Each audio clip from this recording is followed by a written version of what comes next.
j'ai le plaisir de vous présenter notre texte sur l'abrogation de loi Duplon. Texte important s'il en est, tant cette question occupe l'actualité depuis le printemps dernier et elle l'a occupé de manière assez éclatante aussi durant l'été avec la pétition qui a réuni plus de 2 millions de signataires et elle continue à nous occuper et à interroger les Français sur le choix du modèle agricole. Pour rappel, la loi Duplon, c'est l'agro-industrie finalement contre l'agriculture familiale, les 5% de cette agro-industrie contre les 95% du monde agricole.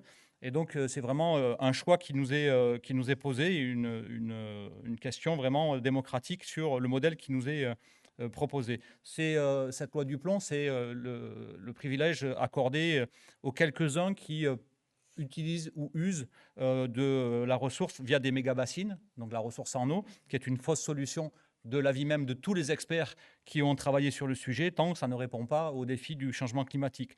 La loi Duplon, c'est aussi l'agrandissement des élevages pour favoriser finalement aussi des fermes-usines, qu'elles soient porcines ou par exemple, pour parler de l'élevage bovin, favoriser 65 exploitations sur 63 000 exploitations d'élevage bovin en France. Donc c'est vraiment la minorité contre la majorité. Et donc ce que nous disons en proposant d'abroger cette loi, c'est que ça n'est pas la solution ni pour installer des agriculteurs, ni pour la souveraineté alimentaire dont beaucoup se gargarisent depuis des mois sans en faire le début du commencement d'une action. Dans cette loi que je vais rapporter au moment de la niche, il y a aussi cet article qui est le premier que nous proposons, c'est celui de l'interdiction d'importation de substances ayant été produites avec de l'acétamipride, ce néonicotinoïde interdit.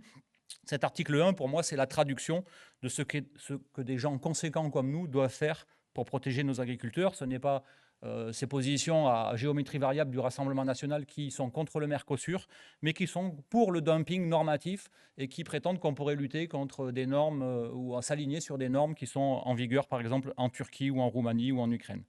Nous sommes contre des traités de libre-échange et nous disons aussi que nous sommes, par exemple, sur cet exemple de la noisette française, contre les préférences tarifaires données à la noisette turque. C'est-à-dire qu'on prétend protéger le marché, en même temps, on laisse rentrer, avec l'organisation de passoires vraiment douanières, des produits concurrents. Nous sommes aussi contre cette course à l'échalote que j'évoquais juste avant, avec des pays qui produisent plus salement que nous, avec des normes sociales et environnementales qui sont absolument aujourd'hui intolérables. Pour revenir encore sur cet exemple de la noisette turque, au niveau social, il faut savoir que ce sont des mineurs, des enfants qui cultivent cette noisette. Donc en fait, il faut être conséquent. Et pour nous, l'interdiction d'import de ces produits qui sont traités, finalement, revient à activer cette fameuse clause de sauvegarde qui permet de protéger nos agriculteurs et qui permet aussi d'apporter un soutien concret, et pas que dans les discours, aux filières impactées. Donc pour terminer, c'est pour vraiment réaffirmer cette abrogation pour nous de la loi Duplon, que le protectionnisme est la seule voie pour espérer atteindre des objectifs dont beaucoup, je le disais, se prévalent, mais dont peu agissent. La question de la souveraineté alimentaire, qui est une question qui nous concerne toutes et tous, parce que nous mangeons toutes et tous 3 fois par jour. C'est la question aussi d'avoir des agriculteurs nombreux, alors que plus de la moitié des agriculteurs encore aujourd'hui en activité dans le pays, c'est-à-dire autour de 400 000, vont disparaître dans les 10 ans à venir. C'est la question de la rémunération de leur travail.